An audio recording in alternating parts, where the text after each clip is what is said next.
Okay, this is a kitchen AC, spoiler alert, kitchen AC that was 78 degrees.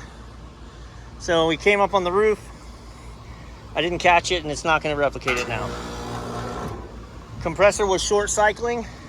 I had no fan. Right? So I tried to jump start the fan and it didn't jump start. So I'm like, oh, bad fan. We powered it off, powered it back on. We let it start and stop a few times. And we got to let it completely stop. And then every so often, the fan would not start. So you're like, okay, bad cap. Tested the capacitor, unhooked it, discharged it, perfect, 10. So the cap's good. All my wiring is good, my connections are good.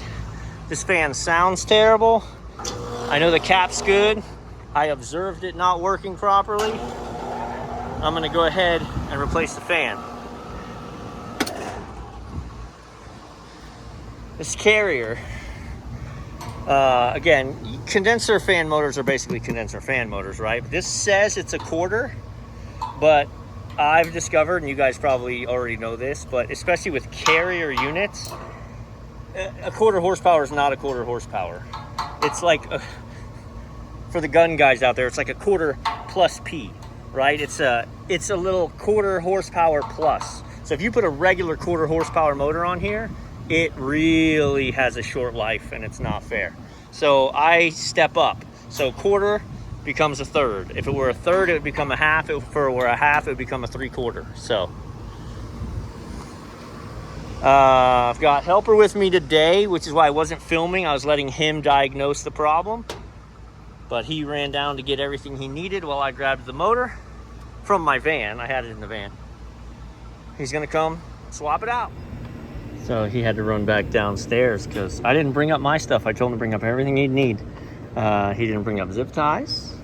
He needs electrical tape and he needs zip ties. So we've opted to leave the electrical in here, which is fine as long as we secure everything up and safe out of the way. Nothing can rub out, rather than pulling the electrical through to that side. Yes, generally speaking, less connections is better. We've added a connection and a failure point, but we're gonna adjust how these are cut. I'm gonna have him correct that.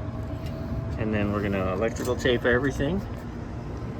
He has this puller, which actually is pretty nice. I mean, for a cheap little puller, we were able to just put the three teeth on it that way, pull it out. So it is, and he's gonna see this video later, but it's super hard for me to just stay out of the way, right? It's super hard for me to not jump in.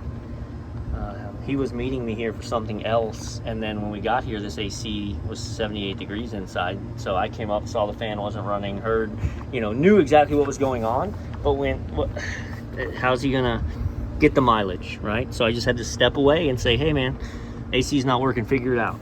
And he did, but that's a struggle, man. It's a struggle to not streamline. We would be done, right? We would be done right now if I was doing it. And instead, we're still here. But the investment that is easy to miss is that, so the next time I have this problem, he will take less time than today. And the next time he will take less time than that day. If I just never let him do it and I just keep jumping in the way, then that's what happens. So anyway, that's my rambling. I have to cap this wire. Right. I was just saying, it's one of the hardest things for me to do is stay out of the way and just let things run their course.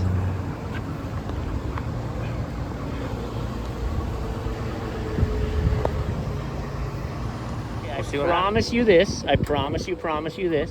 When I walked up here, we were off on high pressure. I didn't have to check it. The fan wasn't running and it was buzzing, and the compressor was.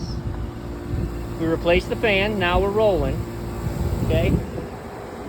I'm closed on my low pressure switch, across my low pressure safety. There goes our umbrella. and it just cycled off on low pressure.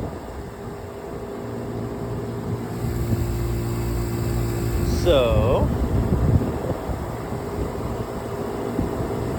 my young man is heading downstairs to grab his gauges. Either we have low pressure or we have a failed low pressure switch. If you had either one, if you had a failed low pressure switch, then this thing could have been short cycling on off, on off, on off, on off, on off, on off enough times that it played out the motor.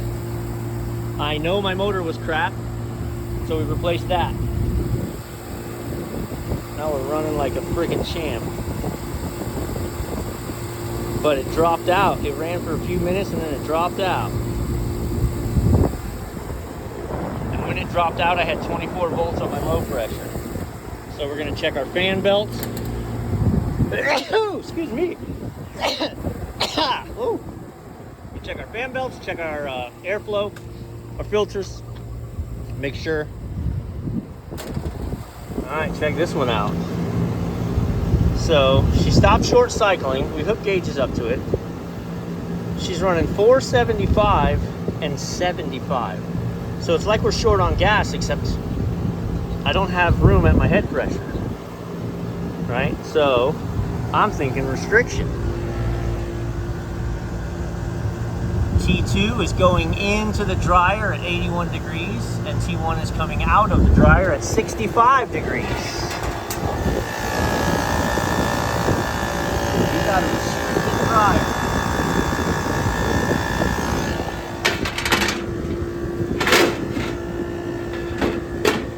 Yeah, that's no good. We gotta replace that dryer. So, talking to the powers that be. These aren't the real pressures, by the way. These are the pressures. And then I brought my gauges up. And don't give me a hard time that I make him use those gauges that I'm using these. He can earn them.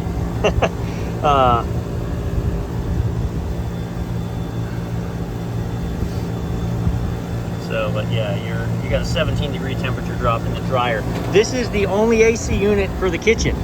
So, albeit inefficiently, it is cooling a little bit for them right now. I can't pull this thing down for an hour and a half while I recover the charge, put the dryer in, pull a quick vacuum. I just can't. So I think we got to come out early in the morning, knock it out before they get here, because I mean it is hot already today. Oi.